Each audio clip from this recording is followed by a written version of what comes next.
Hello and welcome to another episode of Alan Writes. This is probably number 14 of the Winter of Truth. It's our little sojourn into a little bit of fanfic and thriller and sci-fi because it's Star Wars. Star Wars universe anyway. I don't own the rights to anything, etc., etc., etc. All the usual stuff. Here we go. We're going to plow on through, try to get to something interesting. And if you're wondering, does it really take this long to write things? And the answer is sort of yes. You can, if you want to do it well, then you have to kind of go slow. Admittedly, I'm doing these in what amounts to half-hour chunks, one a day. That gives me plenty of time for reflection and technically for taking a look at things and trying to figure out inform my writing with my research, which I have not done today because writers can also be kind of lazy and put this off. And we also know that I can do some hand wavium and later on fix this up. So now is not the time for accidents. She is about to head out to the AT-AT site. Well, she is at the AT-AT site. She has a speeder.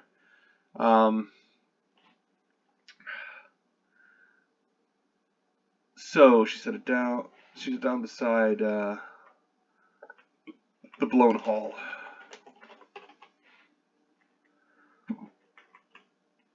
Okay, so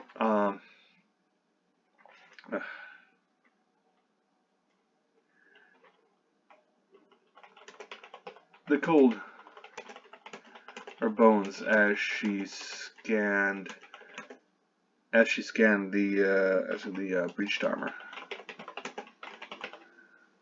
The breached armor. The top portion was largely intact. The brunt of the force having spewed out through the weaker neck. What do you call that? When it's joint articulation. That had always been troublesome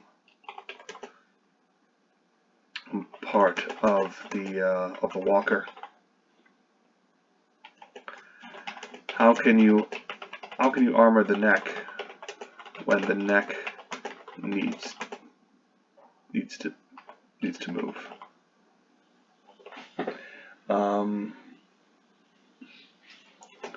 It was akin to a tank's turret or the engine compartment on any number of vehicles. She'd thought she'd had a solution.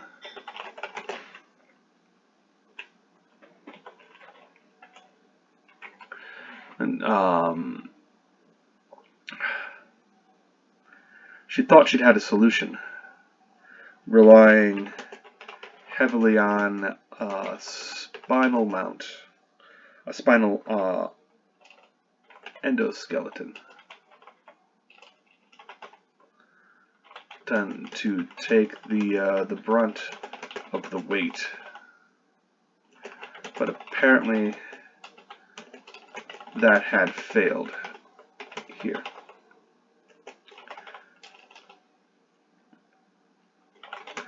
The rebels had gotten lucky, and 30 troopers and 4 crewmen had perished.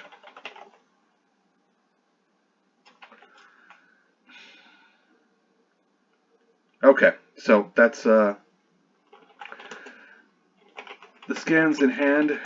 She returned to her speeder to warm back up.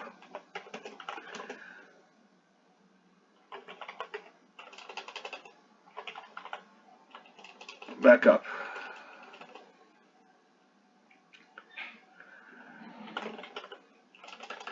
A look at the data confirmed for her that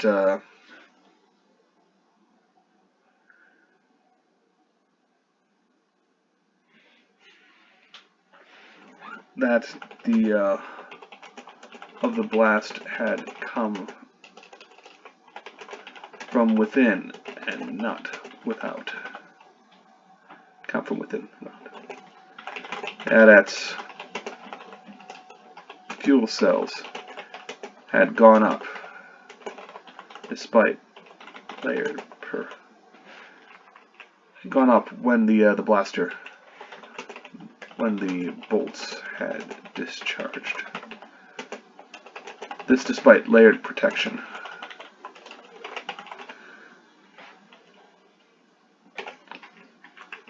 Layered interior protection. Originally, they had thought to compensate for such a catastrophic loss. We're thinking like an engineer here. Compensate for such a catastrophic loss by attempting to vent out any such explosion. But the vents themselves were weak points in the armor. And while they channeled any interior blast away, they made the walker vulnerable to exterior shots to such a degree that the early models had to be refitted.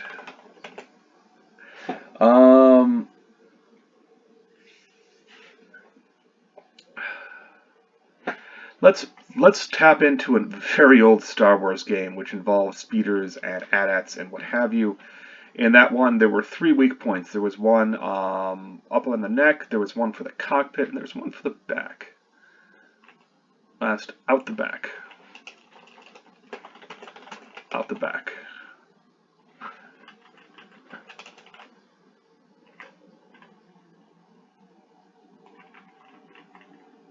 To rear shots.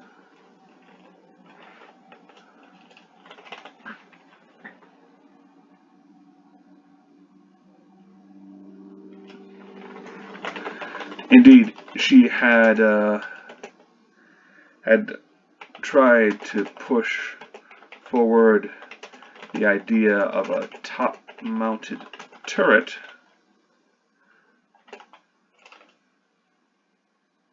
of a rear-mounted turret. Mounted turret to cover the vents against enemy blast fire.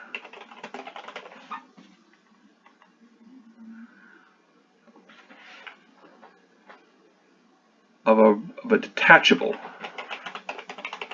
rear-mounted turret to cover the. All right.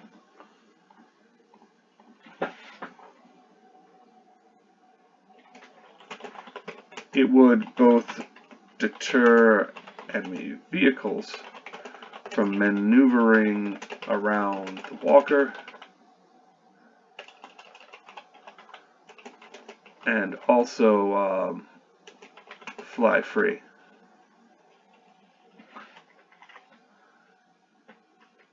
With detachable rear, if the interior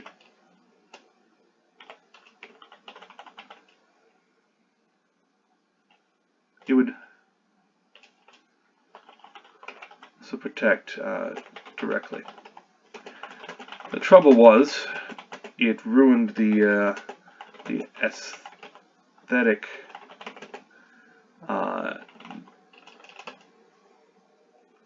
nature of the walker. Aesthetic nature of the walker. Turning what was a terrifying, lumbering beast, that lumbering juggernaut,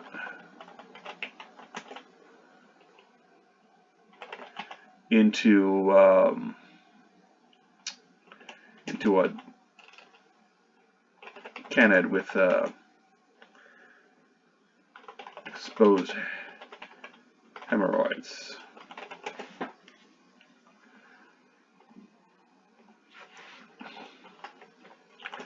the laughter of the generals, of the officers.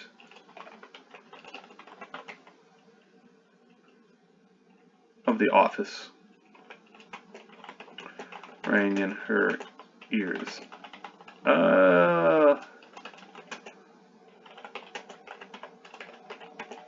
Her ears. That one. It ruined these. It was better to they thought it better to convince. Thought it better to convince. They thought it better to convince the enemy not to fight at all, rather than protect those that were carried. They were wrong, and good men had died because of it.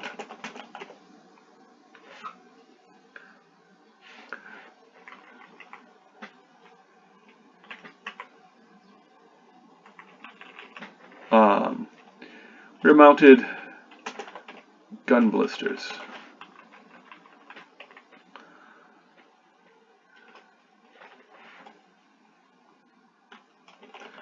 She was warm again, and unsealed the cockpit once more. The cold was waiting, but she ignored it and set about attempting to locate the impact point. That lay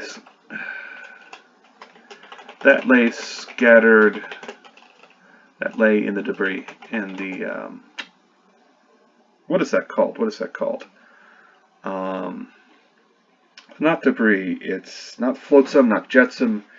We're looking for a very specific word. Salvage, scrap. Oh, it'll come to me. That's the problem with writing. Is sometimes you just don't have the right word and lay in the debris. It's something you smelt, like RimWorld. I play RimWorld sometimes, and there's something you smelt. Comes down with the pods. There's a bit of debris that lay in the debris that spewed out from the neck. She tracked the arcs by guesswork and stepped out. Sprued.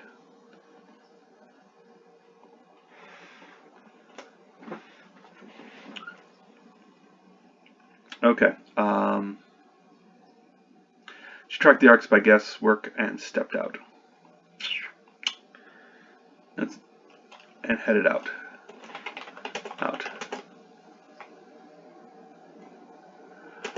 A little ways off lay the initial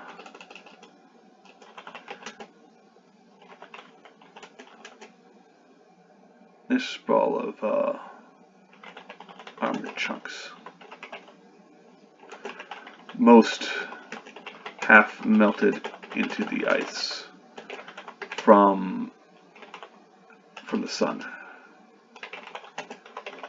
Closer to the sun. She scanned each turn and let her data pad chew on the results, trying to fit things together like a child's puzzle.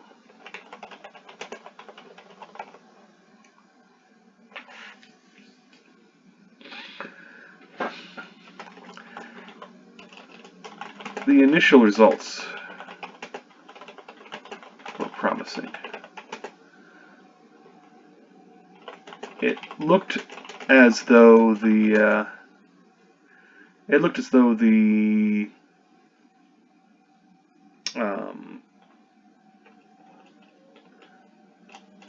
but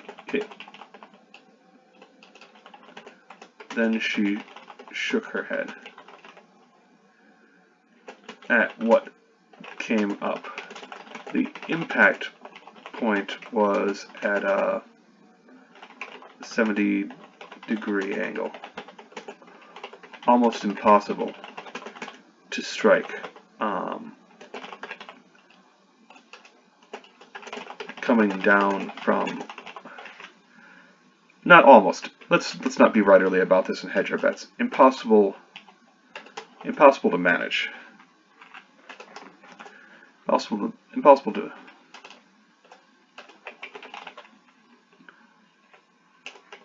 a thing impossible to manage.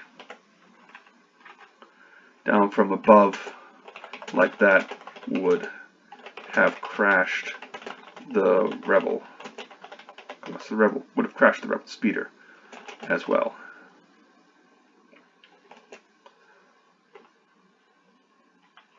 There wasn't anything like that around. But the data didn't lie either. It was telling her something. And the whine of an engine caught her ear above the relentless serration of the wind over ice. She looked up and saw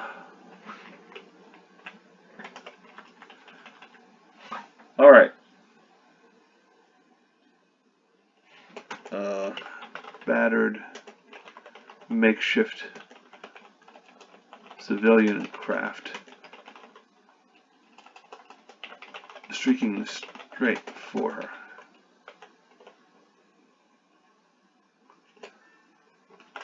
The red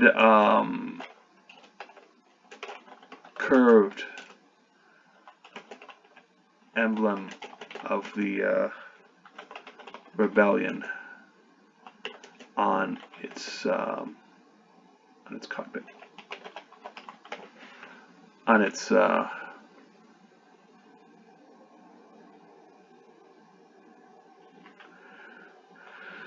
craft, on its bulky cockpit. She turned and ran back to her transport.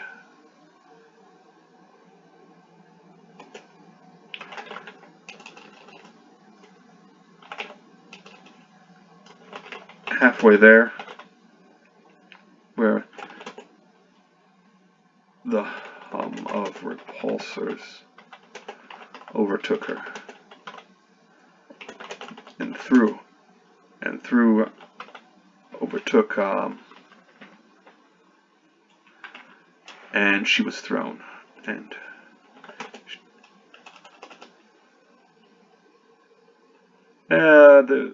halfway there, the hum of repulsor rose up,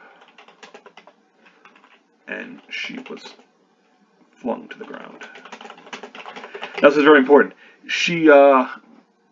There's nothing she can do right now to defend her position. We will understand the hopelessness of her situation, and that by choosing to surrender, she can also choose to,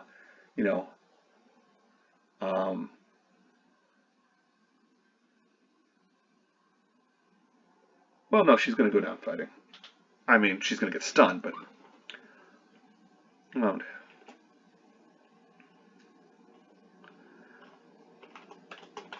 The civilian craft settled down between her and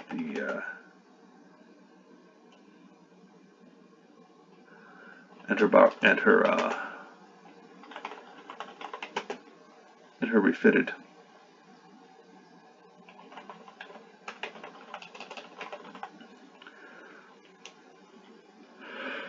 The hatch opened. A figure swathed in bulky bulky furs, hefted a rifle her way. Finara grabbed for her pistol. The enemy's weapon flared blue.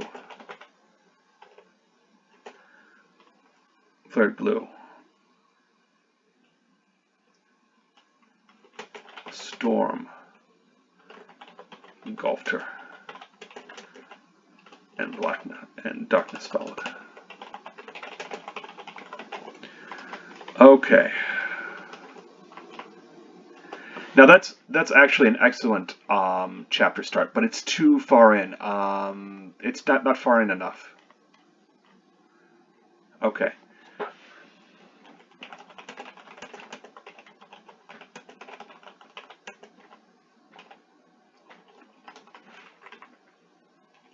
Which means at some point I'm probably going to have to add more content.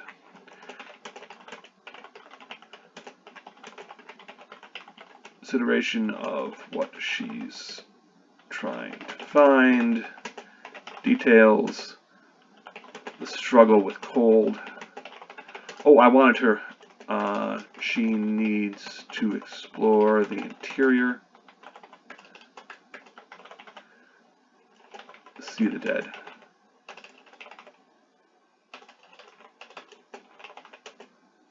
And weep, because why weren't they taken? Okay, yeah, I need to add more content. That's some good content.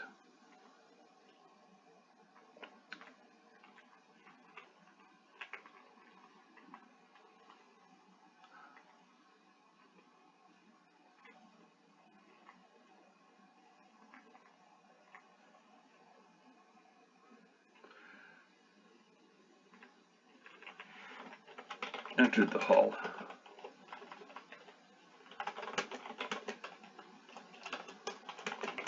Time to attempt.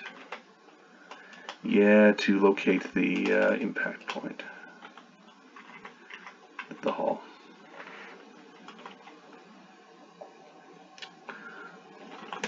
It was dark, of course.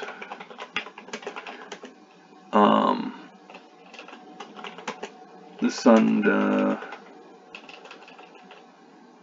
let's give it some light and shadow here, if only because she's entering essentially what amounts to a graveyard. So, here we go. The interior was shadowed, was shot through with stark sunlight and swaths of darkness.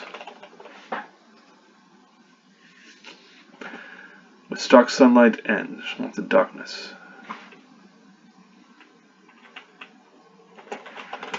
Where, depending on how well the hull had remained intact,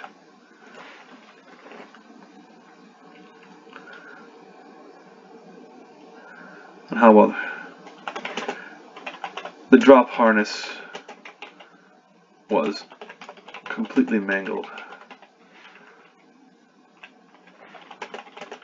The troopers were completely mangled. The drop harnesses for the troopers were completely mangled. And there was a glove,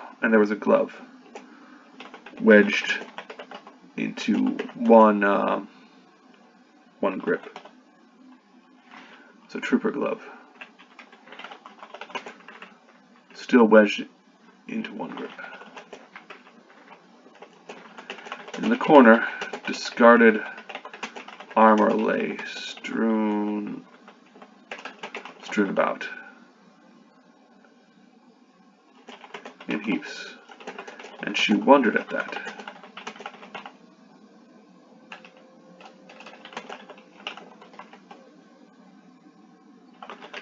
Then she stepped forward and saw that the glove was still filled. That a length of bone jutted from the what do you call that part of the glove? From the open glove. The whole of it filled with gray flesh, pale flesh.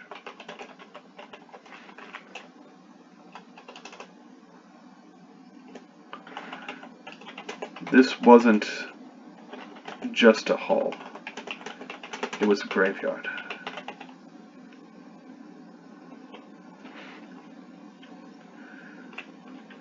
So too with the jumble of armor in the back. Legs, arms, heads were all still encased in plasteel and burnt black and pale white in white, pale in white pasteel.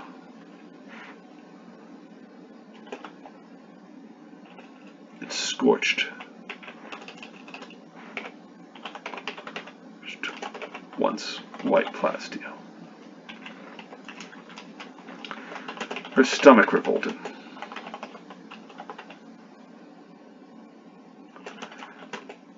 At the sight. Thankfully, she closed her eyes.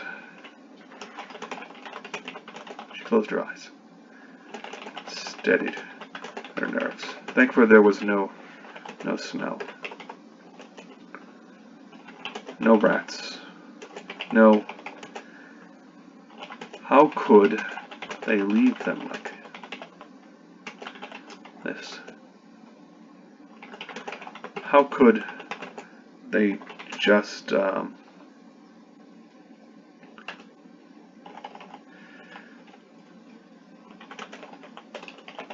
didn't make any sense. The recovery of bodies was always the highest priority of the Empire.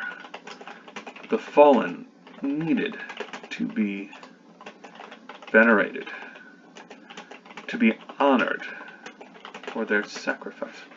Need to be honored, not venerated, but let's go to be honored for their sacrifice.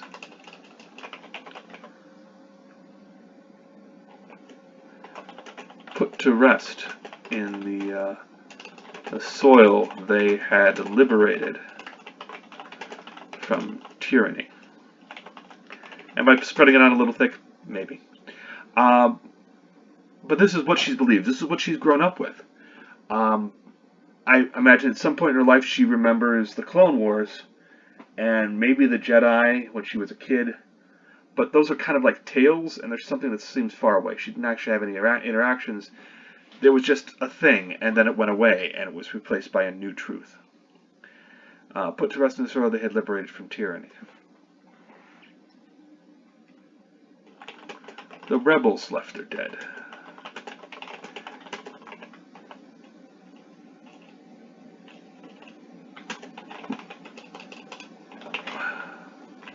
The rebels left her dead. The Empire.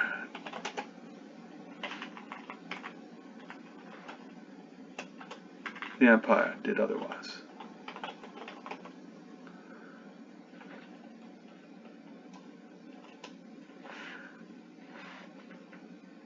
Only the rebels left it.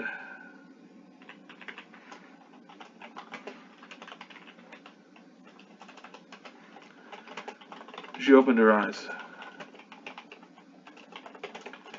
It was a grim sight. It remained a grim sight.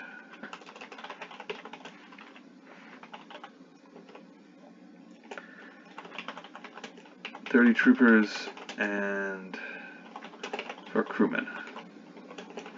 She couldn't see the crew. The crew, of course. But a glance at the cockpit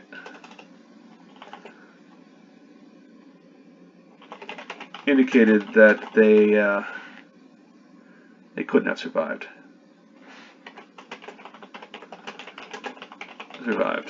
Indeed, they'd probably been hurled out the viewport by the explosion.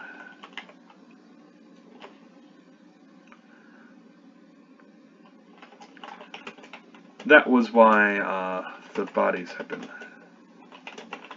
left.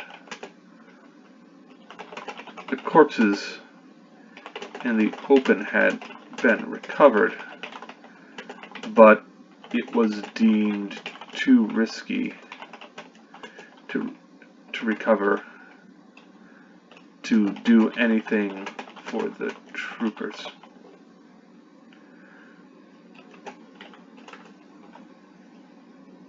Left inside. Okay, now she's negotiating with herself. She's trying to figure out, well, yes, but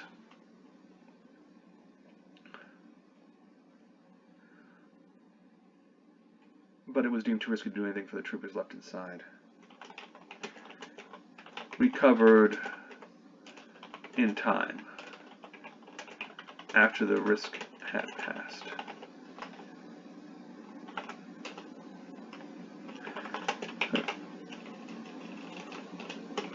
She keyed her data pad to look for scan, set about her work. Grim work, yes. But if these soldiers' deaths are to have any meaning,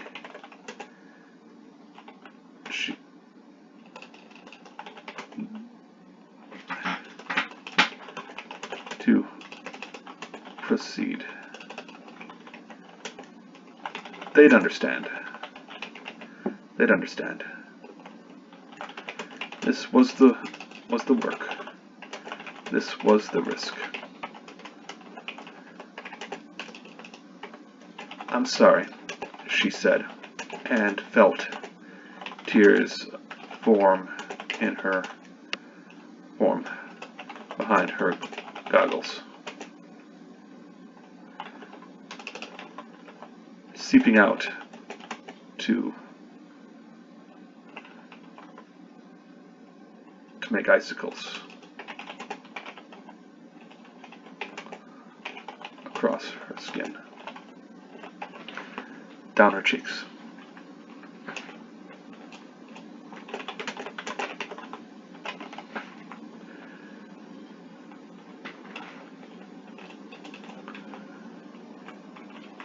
We'll have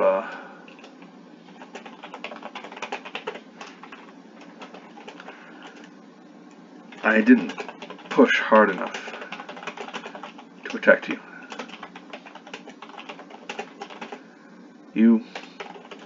I should have done more. I'm sorry I failed. I won't do so again. She got to work. Minded the dead, minded the fallen.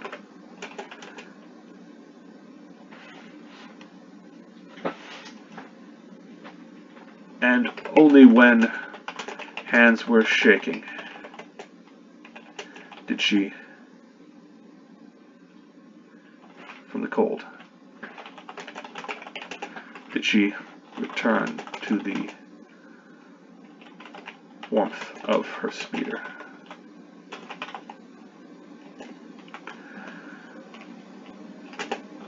A glance at the data revealed exactly what she feared.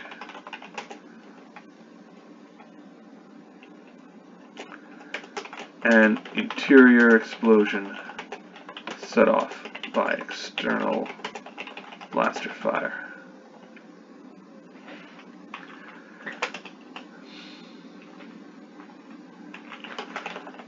When her hands no longer shook, she decided it was time to find the It was time to locate.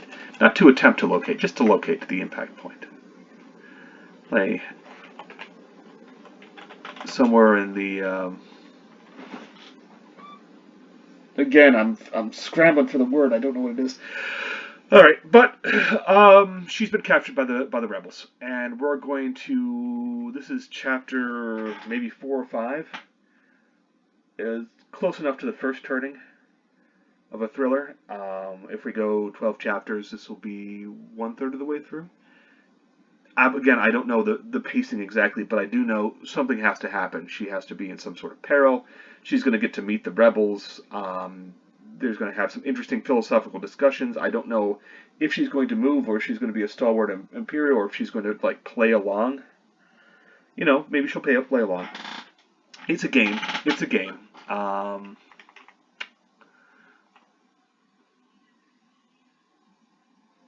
right, but I will figure this out, and we'll keep moving on. Next time to the rebels. This has been Alan Wrights, The Winter of Truth.